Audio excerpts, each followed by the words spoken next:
Salve, salve, galera! Sejam muito bem-vindos ao DynamoCast, diretamente da FebrabanTech 2025. Eu sou o Teco Medina e estou com a honra aqui de comandar alguns podcasts com vários conteúdos dos assuntos mais quentes aqui na FebrabanTech. Vamos falar um monte de coisa de inovação, de tecnologia. E hoje é um assunto que eu nunca havia ouvido falar. Vou aprender junto com vocês. IDD. O que é IDD? Por que a gente vai falar disso? Porque estamos num momento de inflexão no debate sobre confiança digital. Durante décadas, a identidade online foi construída sobre bases centralizadas, grandes bases de dados, logins tradicionais, autenticações controladas por poucos atores. Porém, à medida que aumentam os casos de vazamento de dados, fraude de identidades e perda de controle sobre informações pessoais, uma nova proposta ganha força: a identidade descentralizada. A IDD propõe uma inversão no modelo atual, o controle volta para o indivíduo. Em vez de você fornecer todos aqueles dados que você sempre fornece, você vai fornecer o que você achar necessário do jeito que você quiser, com credenciais criptográficas emitidas por fontes confiáveis e utilizadas de forma granular. Esse modelo traz uma série de impactos econômicos e regulatórios, e é sobre isso que a gente vai falar hoje, porque todos os bancos, governos, empresas de tecnologia já estão se movimentando para implementar modelos baseados em IDD, como é o caso do Bradesco, que estará aqui representado pelo grande Jorge Marcel, e também pelo CPQD, que estará aqui, que está estruturando, tentando desenvolver essa tecnologia toda. Andresa Lona está aqui, além do maior torcedor do PSG em São Paulo, Jean, que está aqui conosco.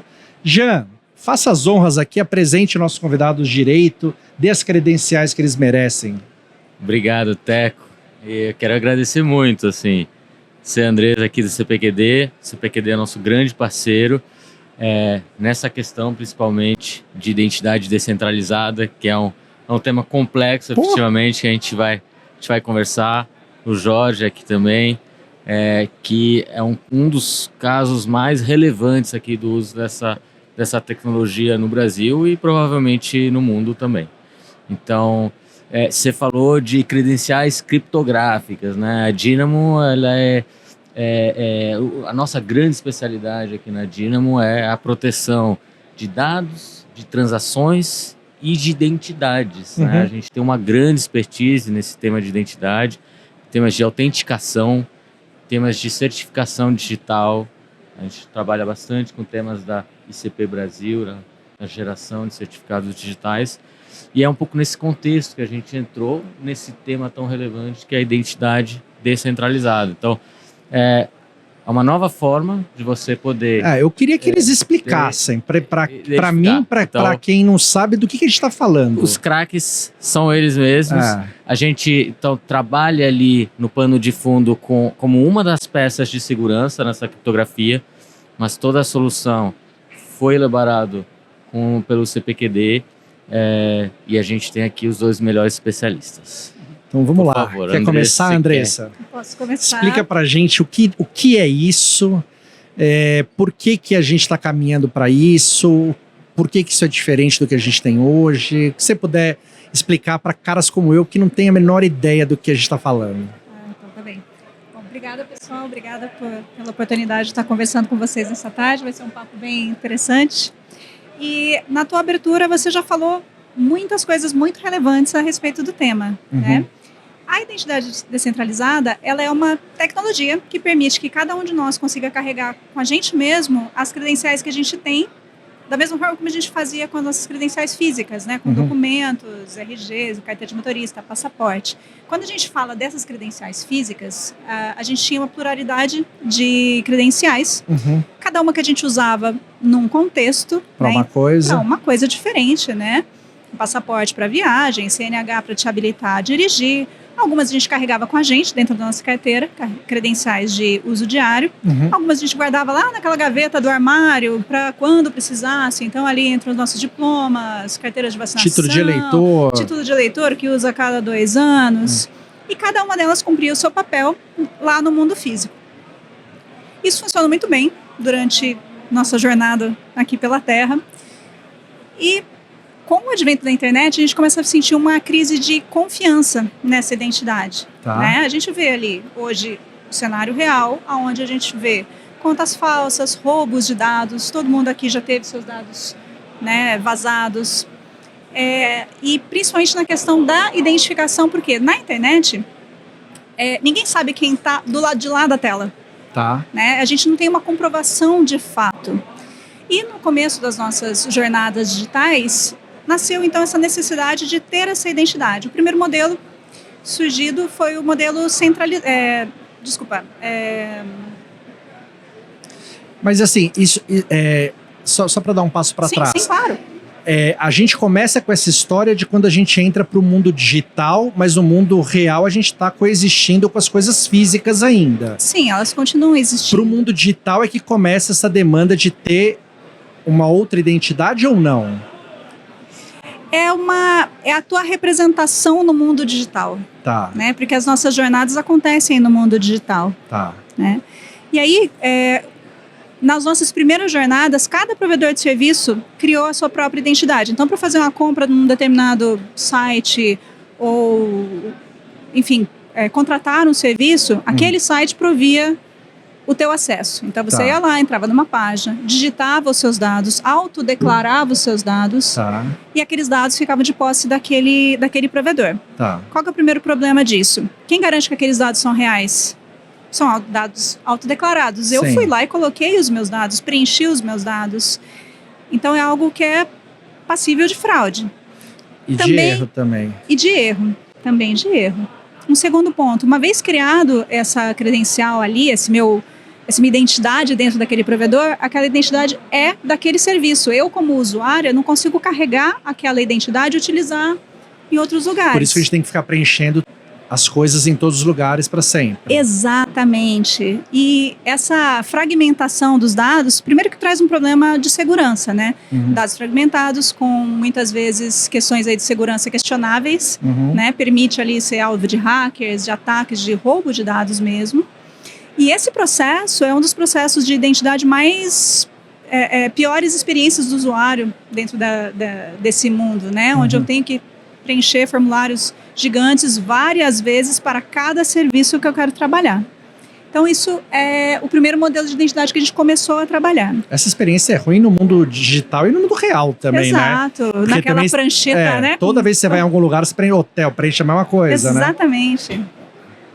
E aí, com a evolução, né, nasce então um segundo modelo, que é o modelo federado, onde essa prova de quem é você, da sua identidade, passa para um provedor de identidade. Por exemplo, quando a gente tem as jornadas onde você autentica com Facebook, autentica com Google, né, você transfere essa possibilidade de autenticação para um terceiro, para um serviço de autenticação. Isso já melhora a jornada de usuário. Isso quando você fala, desculpa, quando você fala transferir é quando você vai entrar num negócio, o cara pergunta, quer entrar com a sua conta do Google ou do Facebook? Aí você, por preguiça de digitar tudo aquilo, você fala, eu quero. Exatamente. Tá. Exatamente. Isso já melhora um pouco para o usuário, mas ainda assim, essa identidade é de posse desse provedor de serviço, né?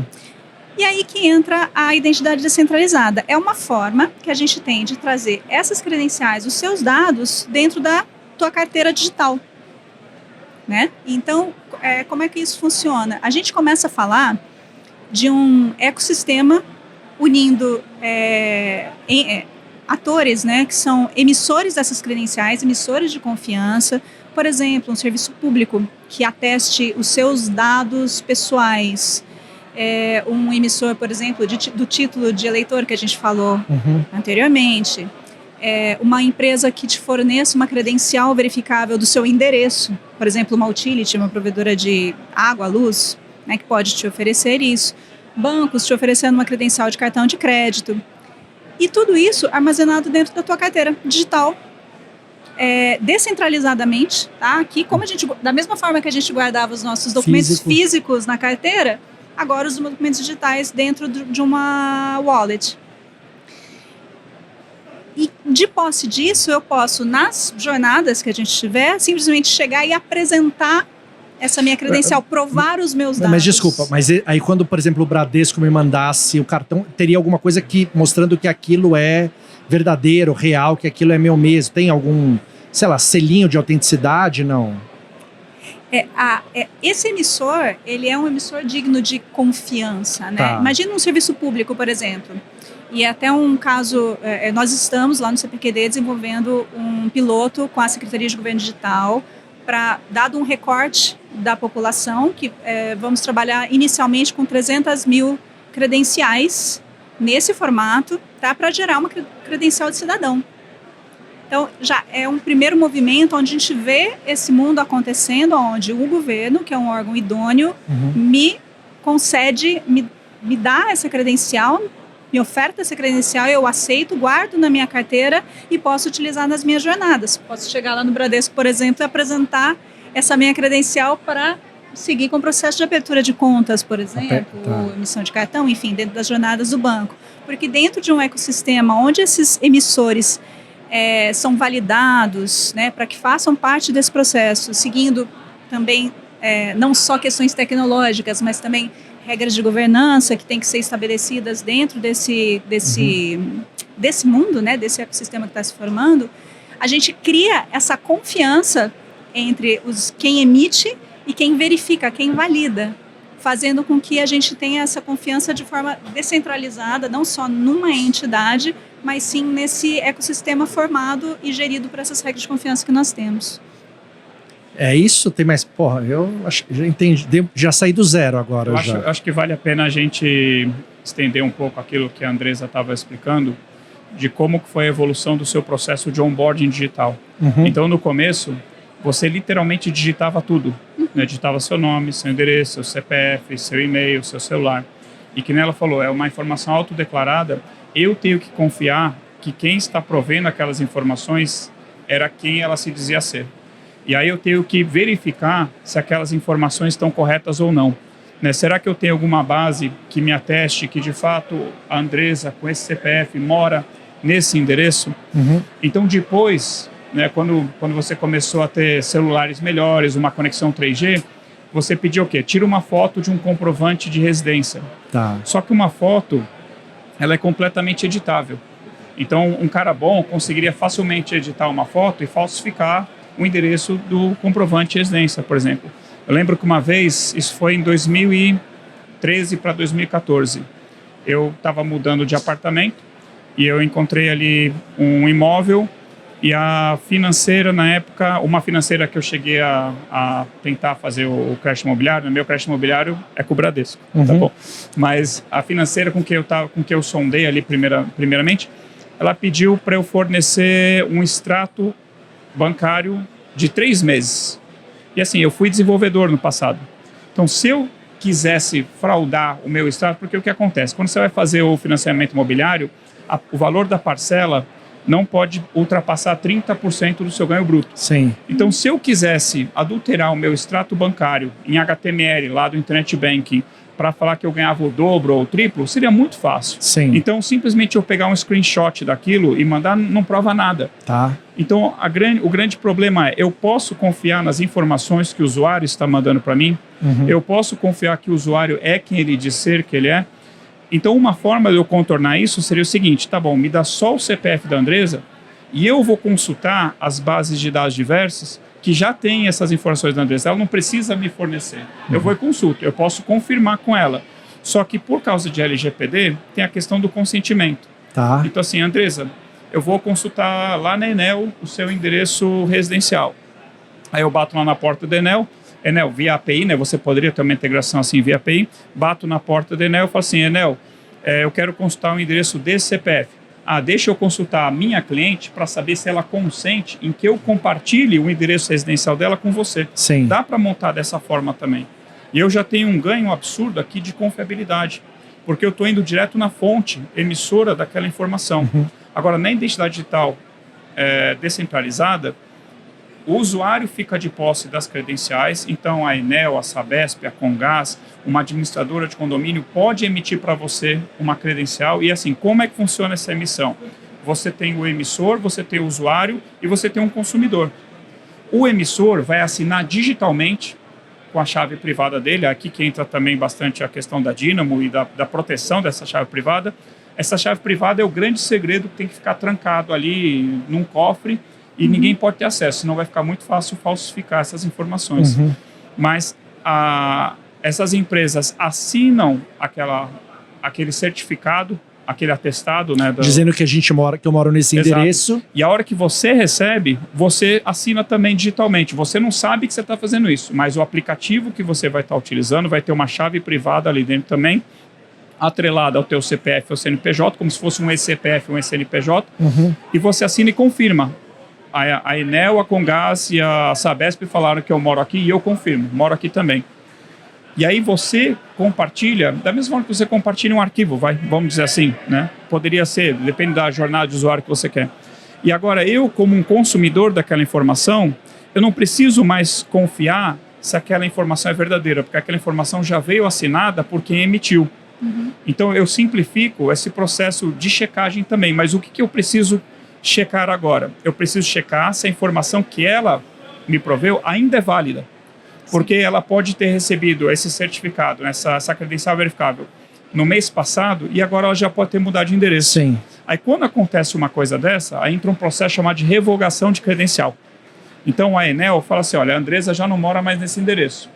Aquela credencial que foi emitida para ela não está mais válida. Então eu só preciso constar, essa credencial ainda é válida? Então eu posso confiar na informação. Só que o que a identidade digital descentralizada não me dá, que eu preciso verificar também, é de fato a Andresa que está fornecendo essas informações para mim ou é alguém de posse da wallet da Andresa? A Andresa está sendo coagida? Assim, pode até ser ela mesma, mas é de livre vontade? Ela está sendo coagida? Ou não mas é aí ela? já é difícil, né? Não, aí que entra a biometria e prova de liveness, entendeu? Então, assim, a segurança, ela tem que ser holística, né? Ela é multifatorial e você tem que olhar o todo. Tá. A identidade digital descentralizada, ela me ajuda muito nesses processos de onboard e na atualização cadastral. Porque na solução que nós estamos construindo, quando a credencial é revogada, as partes que estão usando aquela credencial, elas são notificadas. Eu não mando, assim, no nosso desenho, né, a gente não quer que seja mandado automaticamente a nova credencial. O usuário tem que consentir o envio da nova credencial, o novo compartilhamento. Da mesma forma que acontece no Open Finance. Né? No Open Finance você tem o consentimento, você tem um tempo de expiração, você não quer mais conceder aquele compartilhamento, você revoga. Mas aqui, então, o que eu preciso? Eu preciso sempre checar se aquela credencial ainda está válida, mas é só uma questão assim, está valendo ou foi revogado por qualquer motivo, ou foi expirado. E eu tenho que saber, é de fato a Andresa que está tentando abrir uma conta aqui comigo? E que nem eu estava falando do processo de atualização cadastral. Então, quando a credencial expira ou quando ela é revogada, eu posso entrar em contato com o usuário e falar assim, você compartilha novamente comigo, por favor, aquela informação, só para manter aqui atualizado, porque hoje, se qualquer dado cadastral do usuário muda, você não fica sabendo. Não, ninguém. Fica para... Tem e-mail e telefone lá que nem existe mais. E endereço que você morou com 10 anos. Esse é um problema de toda a indústria que lide com cliente pessoa física, principalmente. Pessoa jurídica, talvez, né, você tenha um processo mais estabelecido. Esse ecossistema, ele se conversa todo mundo ou não necessariamente? Então, você tem que ter padrões. Primeiro lugar, ela falou de governança. Você tem que estabelecer uma rede. Nem que essa rede seja uma rede lógica no sentido assim, vamos todos nós aqui concordar em utilizar esse sistema? Pode até ser no blockchain público, pode ser no blockchain enterprise, né? A nossa solução que nós estamos construindo aí juntos é PQD, a gente está usando o blockchain enterprise. Tem soluções que utilizam blockchain público, então, e já existem padrões públicos, existem padrões da indústria, que se você utilizar, não quer dizer necessariamente que vai estar 100% compatível. Mas o ideal é, você cria esse ecossistema, estabelece de preferência uma governança colaborativa entre várias partes. Por exemplo, estamos falando aqui de algo que pode ser cross-industry, múltiplas indústrias, né? Claro. Indústria financeira, indústria telecom, de utilities, né? Governos. Governo ou não? É sempre desejável, mas nem sempre é tão simples. Tá. Né? Eles têm a própria agenda deles, então a iniciativa privada chegar para o governo e falar assim, estou construindo essa rede, vem aqui participar da minha rede, geralmente é o contrário, né? O governo fala assim, não, vamos fazer o contrário, está aqui a minha rede, vem aqui você entrar, né? Mas são coisas que não dá para nós ficarmos esperando, nós temos uma necessidade imediata, que é melhorar a jornada do usuário e melhorar a nossa vida também como uma empresa que consome dados dos usuários. Então a nossa proposta é ajudarmos a criar esse ecossistema. No começo a gente vai começar, é ruim, né? Mas é isso. Nós começamos com um caso de uso mais interno, eu não posso ainda abrir detalhes para vocês, né? Em breve aí vamos ter mais novidades, mas a gente começa dentro de casa para facilitar, porque tem uma coisa interessante, né? O cliente, ele olha a marca Bradesco, só que ele não entende que são N CNPJs e N empresas por trás daquela marca. Sim. E muitas vezes o cliente fica assim, não, mas eu já te forneci a minha informação no banco, por que você quer aqui na seguradora também? Você não olha o seu cadastro? Não, são empresas separadas, até por LGPD, mesmo sendo do mesmo grupo, um CNPJ, eu não consigo compartilhar a informação com outro se não houver também o consentimento do usuário. Só uma pergunta menos 10. O LGPD, assim, porque assim, todo mundo fala de LGPD o tempo todo, mas assim, a gente é a favor ou não? A gente quer que... Seria melhor que todo mundo disponibilizasse ou não? Tem um limite onde cria mais problema do que solução? Porque se as pessoas, se todo mundo agisse de boa fé e fosse o mundo perfeito, era melhor você abrir e checar as coisas, né? Se não existisse fraude, se não existissem pessoas de má índole, se não existisse crime, tranquilo. Perfeito, ninguém vai fazer uso ilícito, mas assim, os seus dados são privados, né? Eles pertencem a você. Então você vai ter que ficar autorizando o tempo todo isso. Mas essa é a questão da privacidade, né? É o teu direito de manter as suas informações privadas e você só abre com quem você quiser compartilhar. Né? Tá certo que falava-se muito, né? Na época pré-pandemia, há uns 20 anos, bem antes, né? Que todos os dados da sua declaração de imposto de renda estavam lá na Santa Efigênia vendido num DVD, né? Acho que todo mundo ouviu essa lenda, se é uma lenda ou não sei, né? Não acho impossível, não. Oi? Eu não acho impossível, não. Pode não ser impossível, mas nunca vi, nunca comprei, tá bom? Mas de fato que existem vazamentos, né? Seja via DVD, seja via Dark Web, ou seja, onde isso temos vazamento, a gente fica sabendo.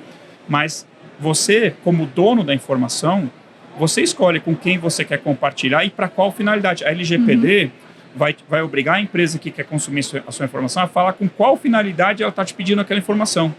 Por exemplo, nas credenciais verificáveis, tem duas formas de você compartilhar informações. Uma, você compartilha informação de forma aberta. Por exemplo, se você vai abrir uma conta comigo, eu preciso do teu CPF. Não adianta você simplesmente me provar que você tem um CPF válido emitido pela Receita Federal. Eu preciso saber o número. Então, você precisa me informar a informação completa, o texto plano. Agora, se eu perguntar se você é maior de idade ou não, você não precisaria necessariamente revelar sua data de nascimento. Você simplesmente faz uma prova criptográfica dentro dessa solução, falando assim, não, eu sou maior de idade e você não precisa saber mais do que isso. Por exemplo, eu como banco, posso emitir para você uma capacidade de pagamento, uma credencial verificável que ateste a tua capacidade de pagamento de um crédito imobiliário, comigo ou fora, sem precisar revelar quanto você ganha. Você certamente já deve ter caído em situações que, sei lá, pedem para você mandar um olerite, ou pior, né? Eu caí numa situação que me pediram para mandar a minha declaração de imposto de renda. Aí depois eu fiquei sabendo que eu poderia ter compartilhado somente uma página específica, que é a página ali dos bens. Foi uma situação específica de uso do FGTS para amortização do crédito imobiliário.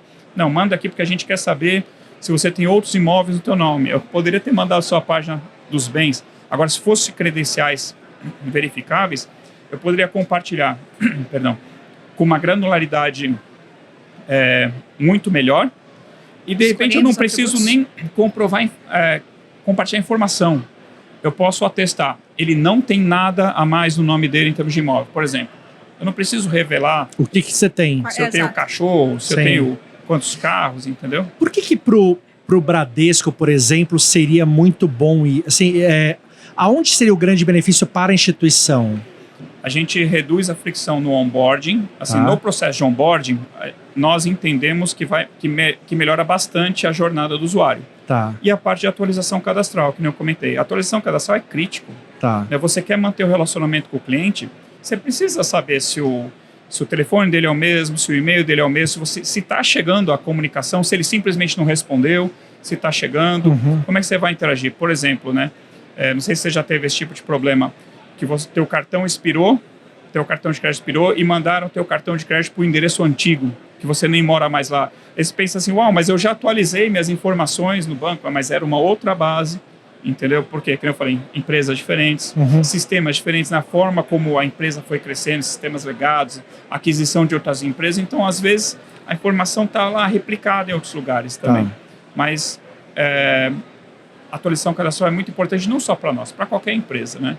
E outra coisa também é o relacionamento com o cliente, porque nós queremos ser emissores de credencial para o cliente, que nem eu falei, eu posso emitir para você uma credencial de capacidade de pagamento, ou como eu já validei as suas informações do onboarding, eu posso transformar aquilo também numa credencial. E ela já é verificável, essa Já foi verificado. Assim, sai com um atestado Bradesco, por exemplo, o Bradesco é a melhor autoridade para falar onde você mora? Não, deveria ser o Menel, deveria ser o Correio, deveria ser sei lá quem, mas na falta desses players, nós podemos suprir essas informações também, mas nosso interesse é sermos também a wallet do usuário, que é o ponto de contato do usuário. E nós queremos custodiar a chave privada do usuário, que assina, né? Lembra que eu falei que assim, o emissor assina digitalmente e o usuário, mesmo sem saber, ao dar um confirmar, ele também assina. Então, nós queremos fazer a guarda criptográfica da chave do usuário, que é um ponto crítico de segurança, e queremos também guardar as credenciais do usuário. Por quê? Vamos supor que a sua wallet é o seu celular. Roubo, perda e furto. Coisa que nunca acontece no Brasil. Como é que você faz para sair remitindo tudo? É quase que o processo, não é assim exatamente que nem o processo físico, perdi o RG, vou ter que ir no poupa-tempo, perdi o CPF, vou ter que ir lá, perdi o passaporte. Vai ter que ligar para todo lugar, cancelar, pedir. O processo no digital não é exatamente esse, mas para também facilitar a vida do usuário, nós queremos fazer também a guarda segura das credenciais emitidas, para que seja simples para ele, não só o compartilhamento em algumas situações, mas também esse processo de remissão em caso de roubo, perda e furto do celular. Então, são soluções que precisam ser construídas, né? Isso, evidentemente, diminuiria fraude, erro, diminuiria tudo, né? Olha, provavelmente. Fraude em termos de fornecimento de informação, sim. Mas, que nem eu falei, eu ainda preciso de uma prova biométrica ou de uma prova de liveness, que a Andresa é ela mesma. Que não é o assaltante que pegou o celular dela, desbloqueou o celular dela e agora tem acesso às credenciais dela porque pegou o PIN, essas coisas, né? Porque quando a gente fala de segurança, a gente fala de um conjunto de soluções, né? Não tem uma questão que seja a bala de prata que vai resolver todos os problemas. A gente soma várias estratégias para ir minimizando ao máximo as possibilidades de fraude. Assim, é interessante, né? Porque a gente vê que as empresas que colocam isso têm benefício, né? Vocês falam de fraude, tirar fricção, então, no final das contas, é a possibilidade de ter um melhor relacionamento com o cliente e melhores resultados no final, melhores negócios, né? E o que é interessante, assim, que a filosofia por trás, a gente teve um painel sobre Web3, né? Web3 é o quê? É você dar o poder para o usuário, né? Eu tô achando nesse nosso podcast, a gente está dando muito poder para os usuários, mas eu, como usuário, não sei se eu tô preparado para esses poderes todos. Assim, mas né? Essa é a questão da jornada. Eu sou o cara que põe a minha senha, ainda minha data de nascimento. Não fala isso lá.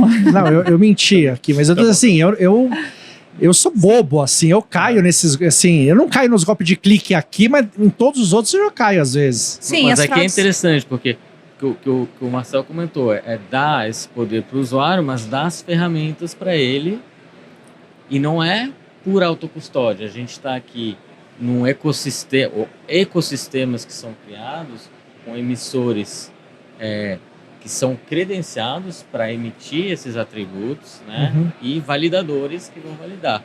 O usuário ali, ele pode até ter uma carteira de um terceiro, de um banco, que vai oferecer também essa proteção, esse UX ali, para ajudar ele, mas é ele que vai decidir no final das contas se ele quer ou não compartilhar esse dado. Então isso é um pouco uma mudança também filosófica que é bastante interessante. É a questão da autonomia, né? E isso já acontece hoje no Open Finance. Você que escolhe se você quer compartilhar ou não, e com quem, né? E por quanto tempo também. E a grande questão aqui é que toda essa parafernália tecnológica que a gente fala, ela deve ficar, para ser adotada, nos porões ali das nossas aplicações, né? Essa camada de UX que a gente está falando, ela encapsula todo esse techniquez para o usuário final. Ele vai fazer essas provas, esses consentimentos, sem ter necessidade de ter a clareza de todos esses passos que acontecem, né, abaixo, nas camadas abaixo, para garantir a segurança. E da parte de vocês que estão estruturando isso, qual que é o maior entrave, ou problema, ou desafio, ou é tudo a mesma... São vários pontos, né? Pensando o CPQD é um precursor aí da tecnologia, né? A gente trabalha já com identidade digital descentralizada já há alguns anos, como uma das aplicações utilizando ali blockchain, que é uma área que a gente trabalha já há quase 10 anos. Um primeiro passo que a gente entende que é um primeiro empecilho, uma primeira jornada, um primeiro degrau a ser galgado, é justamente o disseminar esse conhecimento. Tá. Né? Então, assim, quando a gente entra em contato com uma empresa que está buscando implementar essa nova Eles têm sido receptivos ou reativos? Eles são receptivos, mas existe uma curva de aprendizado. Tá. Né? Assim, em algumas empresas, existem algumas pessoas que têm esse conhecimento, mas, de modo geral, né, existe todo um trabalho de catequização, não é nem de convencimento, é de entendimento, porque a gente tende a pensar nas informações sempre centralizadas, né? Porque é o que a gente conhece, é o que é o normal, né, das aplicações que a gente conhece. Então esse é o primeiro ponto, né? Fazer disseminação desse outro jeito de pensar, desse outro jeito de trabalhar, sobre o qual a gente vai estar construindo essa camada dessas novas aplicações, esse novo jeito de interagir. Então esse é o primeiro ponto. Aí na sequência entram as questões técnicas, né? Uma vez todo mundo tendo esse entendimento, estando todo mundo na mesma página, aí a gente entra nas questões de fato, né? Desenho de jornada, estabelecimento de rede, falar de governança, falar de regras. É mais fácil esse papo com instituição pública ou privada? Ou depende da... Depende.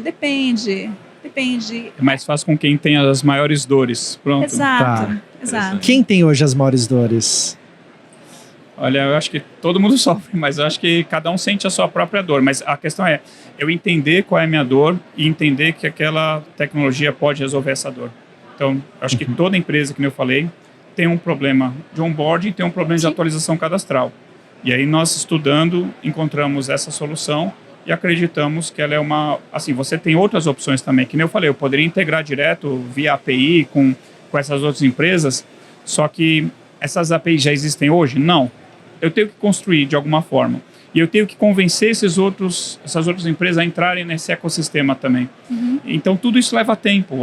Um dos grandes dificuldades, né, você tem a parte tecnológica, você tem a parte do convencimento do negócio, você tem o tempo do desenvolvimento, você tem a formação do ecossistema. Então, infelizmente, não é da noite para o dia. Mas se você falar para mim que daqui a 50 anos a gente está fazendo um onboard da mesma forma que a gente já faz hoje, é porque alguma coisa deu errado, entendeu? Então, alguém tem que começar.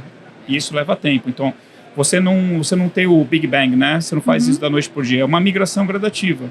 Mas esse movimento ele já é bastante consistente em várias frentes, né? Algumas iniciativas no Brasil, Europa tem já um avanço significativo já nessas definições de padrões, nesse estabelecimento. Então, é um caminho que aponta a ser um caminho sem volta, né? Algo que está já se encaminhando para ser... Caminho sem volta é uma expressão que me preocupa. Pois é, mas ainda vai levar tempo para ser implementado. Isso eu gosto. Porque a gente tem bastante questões de facilitação, né? Por exemplo, pensando numa jornada de um e-commerce qualquer, né? Se eu chego num e-commerce, coloco lá minha compra no meu carrinho e na hora de fechar eu simplesmente ler um QR Code com o meu celular, onde eu vou estar compartilhando as minhas informações de endereço para que o meu produto seja entregue, as minhas informações de pagamento e os meus dados cadastrais. Só com uma leitura de um QR Code e a minha autorização aqui no meu celular falando que, olha, eu desejo compartilhar. Isso é feito num clique. Sem digitar formulários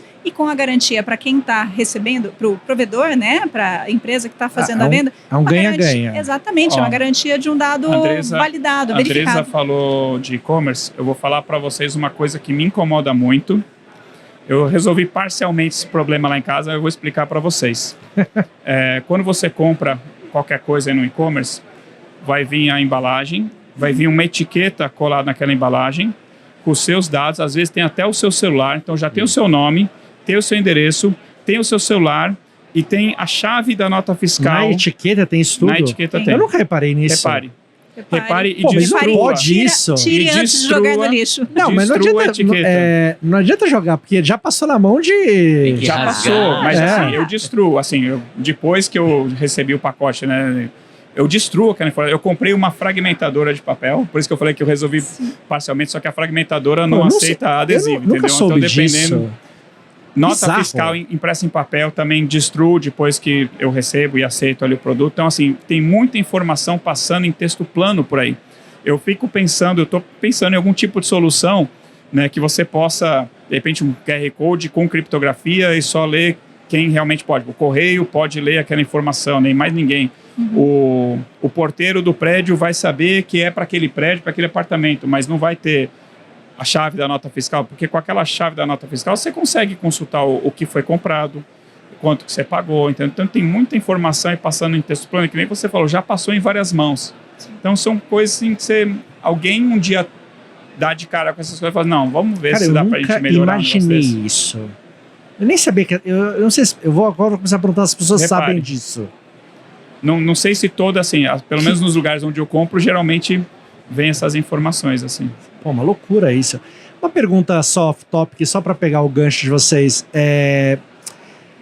Depois que a gente pegar todos esses dados que são confiáveis e bababá para as empresas, tal, você acha que qual é o próximo passo para as empresas saber o que fazer com isso? Porque, não vou falar que vai usar inteligência artificial ou coisa do tipo, mas, por exemplo, eu sou obrigado a fornecer meu dado para tudo. Você vai numa farmácia comprar um band-aid, você tem que dar seu CPF. Tudo você tem que colocar os seus dados. Mas eu vejo muito pouco comunicação comigo ou alguma coisa comigo que faça sentido para mim, apesar dele saber tudo. Então, por exemplo, você ficar navegando... Assim, vou pegar um caso clássico, e assim, uma gigante, a Amazon. Você ficar navegando lá dentro, eu sempre penso, que eu falo, pô, se tivesse um cara aqui só olhando para o que eu estou fazendo, ele já sacou que o que eu estou querendo e por que eu não comprei. Mas não acontece isso. Tem Sim, várias coisas. É claro que não dá para usar um a um, mas assim, às vezes eu penso também que as empresas, assim, na farmácia, a farmácia que eu tenho uma farmácia do lado da minha casa. Eu vou na farmácia quase 2 vezes por semana. Há 30 anos eles pedem o meu CPF. Um dia eu falei, cara, o que vocês vão fazer com esse CPF? Porque assim, vocês não me quebraram, não me fraudaram, mas também não resolveram o único problema que eu tenho aqui. Mas tem uma outra questão do CPF que eu acredito também para emissão da nota fiscal, né? Então... Eu tô dando exemplo, assim, de coisas assim que eu vejo que é muita informação, mas é pouco uso. É que deixa eu colocar por outro lado, tá? Inteligência artificial só funciona quando eles têm muitos dados. Tá. Sejam muitos dados a teu respeito, ou seja, muitos dados coletados de muitas outras pessoas. Aí você vai ter clusterização, olha, pessoas dessa faixa etária, pessoas com esse tipo de hábito aqui. Então, quando eles conseguem clusterizar e te colocar em algum grupo, eles vão fazer recomendações, né, aquele recommenders algorithm, né? Vai fazer, por exemplo, a questão da Netflix, recomendação de filme. Então, eles te clusterizam, ó, quem assistiu esse, deu like aqui, também deu like nesse outro, essa pessoa ainda não viu isso aqui, eu vou sugerir para ela ver esse aqui, porque pessoas que assistiram o que ele assistiu e gostou do que ele gostou e não gostou do que ele não gostou, geralmente gostam desse aqui também. Então, é fácil fazer esse tipo de coisa. Agora, quando você vai numa farmácia de bairro, que não tem uma solução de Big Data, não tem BI, não tem o treinamento ali da inteligência artificial, provavelmente ele, cada vez que você entra, a não ser que seja o mesmo atendente, ele nem sabe quem é você. E ele pega o teu CPF, tudo bem, tem a questão da nota, mas tem a questão de informar o laboratório farmacêutico. Às vezes, ele pode falar assim, olha, eu vi aqui que você tem remédio de uso contínuo, por exemplo, né? Então, assim, tem algumas aplicações, só que elas são mais discretas. Mas quer ver uma coisa engraçada? Pega algo assim grande que você não compra toda hora. Você fala assim, ó, vou comprar uma geladeira. Você compra uma geladeira esperando que ela vai durar, sei lá, uns 10 anos. Aí você navegou, entrou aqui, entrou ali, não sei o que lá, aí você finalmente comprou uma geladeira. E de repente, algum algoritmo desse fala assim, olha, ele gosta de geladeira, continua te sugerindo geladeira. E você não tem como informar para ele assim, olha, eu já comprei a geladeira, obrigado, daqui a 10 anos a gente conversa de novo. Não tenho interesse em comprar uma segunda geladeira agora. Exato. Agora, produtos assim, consumíveis, né, coisas do supermercado, ou coisas que duram pouco, sei lá, de repente faz sentido, né? Ele fica, olha, lembra, você viu isso aqui? Então, muitas vezes eu vejo assim, essas tentativas, né, de, olha, com base na sua navegação, tá aqui produto sugerido. Não, daqui amigo, alguns anos você vai deixa até eu te informar, por favor, que eu já comprei esse negócio, eu não vou comprar outro nos próximos anos, daqui a 5 anos você volta a me sugerir alguma coisa. E daqui a alguns anos você vai até receber em casa, né? Isso, se você não quiser, você devolve. Mas não é fácil, tá? Você precisa de muitos dados, você precisa de treinamento, você precisa de bons algoritmos. E que nem eu falei, muitos dados teus é uma coisa, muitos dados de um coletivo é outra, né? E a gente tá nisso tudo, André, a gente tá onde? Quando é que quem tá nos ouvindo aqui vai viver esse mundo que você descreveu e que o Marcel sonha? A gente está pavimentando a estrada pela qual a gente vai caminhar em muito breve, na minha visão, né? A gente tem iniciativas acontecendo, né? Alguns pilotos, por exemplo, dentro do mercado agro, a gente tem pilotos de identidade associado à produção de carne bovina e soja. A gente tem no mercado de saúde uso de identidade digital descentralizada e credenciais verificáveis para os indivíduos que são de um plano de saúde, para o médico, onde o registro de uma consulta, por exemplo, é assinada digitalmente pelas credenciais, garantindo que a consulta de fato existiu e não havendo uma fraude, uma simulação de consulta, um recebimento indevido de uma consulta, ou ainda que você empreste a sua carteirinha do plano para ele e ele vá no seu lugar. A gente tem também... Nossa, nunca pensei, mas dá para fazer isso também, né? Nunca pensei nisso. É que eu falo lá no banco que a gente precisava contratar uns meliantes, porque para contornar, né? Porque a gente não pensa que nem o fraudador, que nem o meliante, né? O pessoal é bom nisso também. A gente precisava falar assim, como é que você fraudaria aqui, né?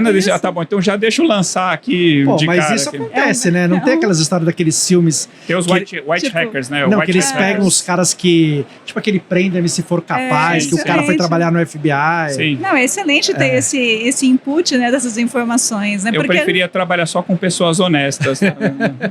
Mas pensando que a gente tem que se proteger, né, desse cenário, a gente tem que buscar esse tipo de coisa. Desculpa, só para ser um pouco mais técnico, tem uma coisa chamada threat model, que é um modelo de ameaça. Então, você vai lançar um novo sistema, é comum você pensar no threat model.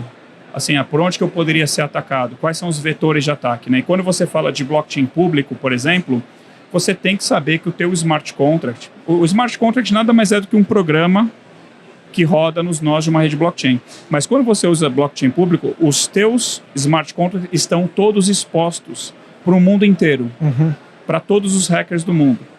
Então, você tem que saber, eu vou mexer com blockchain público, eu vou fazer o deploy do meu smart contract lá, eu tenho que ter muita certeza que não tem nenhuma brecha conhecida, nenhuma vulnerabilidade conhecida, porque a gente chama de caixa branca, né? Então, assim, os sistemas que rodam dentro do banco são caixas pretas. O que significa isso? Quem está do lado de fora não enxerga. Você fala assim, consulta saldo, devolva o saldo, mas ele não sabe como funciona lá dentro. Ele não sabe que eu checo isso, chama aquele sistema, chama aquele outro, faço isso e depois mostro para ele a resposta. Faz um Pix para mim. Ele não sabe, é uma caixa preta. Ele só enxerga o que entra e o que sai. Ele manda fazer um Pix, sai um comprovante. Agora, o smart contract é uma caixa branca.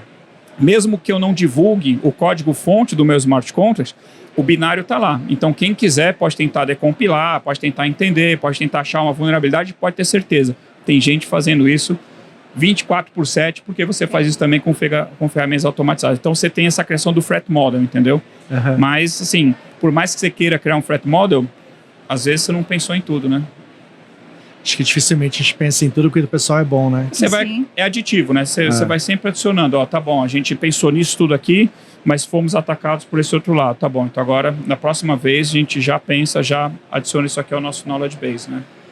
Pô, brigadão. Eu tive uma aula, realmente eu entrei na estaca zero, mas eu gostei, eu aprendi bastante. Tem algum ponto aí... Você vai querer ser usuário? Super. Tá bom. Super. Então eu tô feliz. Mas posso falar uma coisa? Eu sou um dos poucos que ainda crê na bondade humana. Eu acho que a gente é bom. É o São Paulo e o regime tributário e o trânsito que machucam a gente. A maioria das pessoas são... Então eu sou a favor de compartilhar tudo, eu sou a favor de Open Finance, porque eu acho assim que você tem 100 benefícios para um dia talvez ter um problema, né? E não é todo mundo que vai ter este problema. Então eu acho que vale a pena porque você tem mais ganho. Mas isso dá sempre errado quando o problema é com você, né? Você tocou num ponto interessante, porque assim, a grande maioria, pensando em população, é uma população honesta. Sim. Mas por conta daquele percentual pequenininho que a gente tem que colocar nas jornadas, nos sistemas, todo esse arcabouço de validação, o que acaba sendo um problema gigante para o cara que é do bem. Sim. Então essas soluções vão trazer justamente essa diminuição de fricção penalizar o cara do bem. Uhum. Sim. Você acaba pagando o custo da fraude que a outra pessoa tomou. Sim. Porque esse custo, ele é diluído entre as pessoas, entendeu? Então, quanto mais a gente fechar as possibilidades de fraude, melhor para todo mundo. Exato. Pode, assim, sempre tem aquela briga entre segurança e usabilidade, né? A segurança não intencionalmente, muitas vezes, acaba prejudicando a usabilidade. Por exemplo, né, quem não fala assim, que legal esse one-click buy da Amazon, né? Mas quantos problemas, não só de segurança, né? Aquela história que a criança foi lá, apertou o botão, comprou, 10 mil pediu para a Alexa comprar, sei lá o quê. Então, 10 mil pirulitos. você elimina a fricção e cria um outro problemão do outro lado. Então, eu advogo uma coisa que eu chamo de fricção programável. Sim. Que é você dar N soluções de segurança para o usuário e ele escolhe para cada contexto o que ele acha melhor para aquilo. Por exemplo, se eu quero...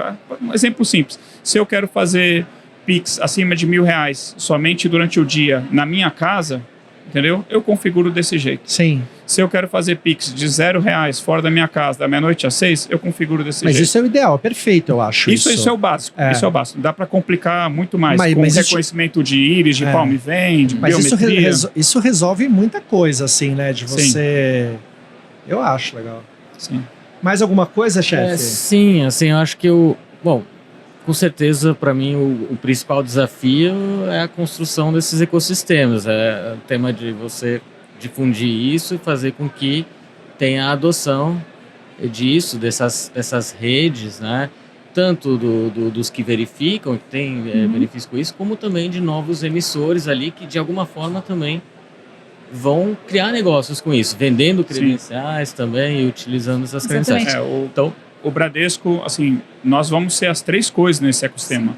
Nós vamos ser emissores, nós vamos ser usuários. Por exemplo, eu posso ter uma credencial emitida pelo governo que eu utilizo em alguma licitação pública, por exemplo, e eu vou ser consumidor também, né? Correto. Então, internamente, né? Eu quero ser vários papéis dentro desse ecossistema. Eu preciso ser vários papéis dentro desse ecossistema. E eu ressalto aqui a importância da gente ter essas grandes empresas fazendo esse drive de mercado. E é isso que é complexo, é você construir esses ecossistemas e, de alguma forma, em algum momento, interoperabilizar esses ecossistemas, porque você tem diferentes redes, né?